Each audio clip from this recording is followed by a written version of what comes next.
ആരോഗ്യ വകുപ്പ് മന്ത്രി പറയുന്നു ഇവിടെ ഒന്നും സംഭവിച്ചിട്ടില്ല, ഒരു കുഴപ്പമില്ല. അവരീ പറയുന്ന സമയത്ത് ഈ മണ്ണിനകത്തൊരു പാവപ്പെട്ട സ്ത്രീ മരിച്ചു കിടക്കുകയാണ്. ഒരു സ്ഥലം MLA ഉണ്ട്, മന്ത്രിയുണ്ട്. അത് അവര് എന്തിനും നാട്ടുകാരുടെ പച്ചക്കള്ളം പറഞ്ഞു എന്നുള്ളതാണ് ഞങ്ങളുടെ ചോദ്യം. ആ ചോദ്യത്തിന് അവർ ഉത്തരം പറയട്ടെ. ഒരു പാവപ്പെട്ട സ്ത്രീ ഈ മണ്ണിന്റെ അടിയിൽ മരിച്ചു കിടക്കുന്ന സമയത്ത്, ശ്വാസം മുട്ടി മരിച്ചു കിടക്കുന്ന സമയത്ത് ഒന്നും സംഭവിച്ചിട്ടില്ല എന്ന് പറയത്തക്ക വിധത്തിൽ ഇതിനെ നിസ്സാരവൽക്കരിച്ചത് എന്തുകൊണ്ട് എന്നൊരു ചോദ്യമുണ്ട്. രണ്ടാമത്തെ കാര്യം, ഇവിടെ എല്ലാവരെയും ഒഴിപ്പിച്ചു എന്നാ പറഞ്ഞത്.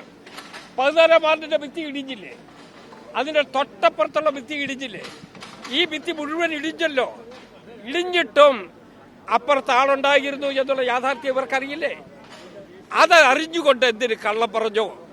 ബോധപൂർവമായി സത്യസ്ഥിതിയെ മറച്ചു വെച്ചുകൊണ്ട് ജനങ്ങളുടെ മുമ്പിൽ കള്ളം പറഞ്ഞതാണ് ഞങ്ങളുടെ രണ്ടാമത്തെ പ്രശ്നം. ഞങ്ങളുടെ ബുദ്ധിമുട്ട് യഥാർത്ഥത്തിൽ ഇവരിങ്ങനെ കള്ളം പറയാൻ പോയാൽ എവിടെ പോയി നിൽക്കും?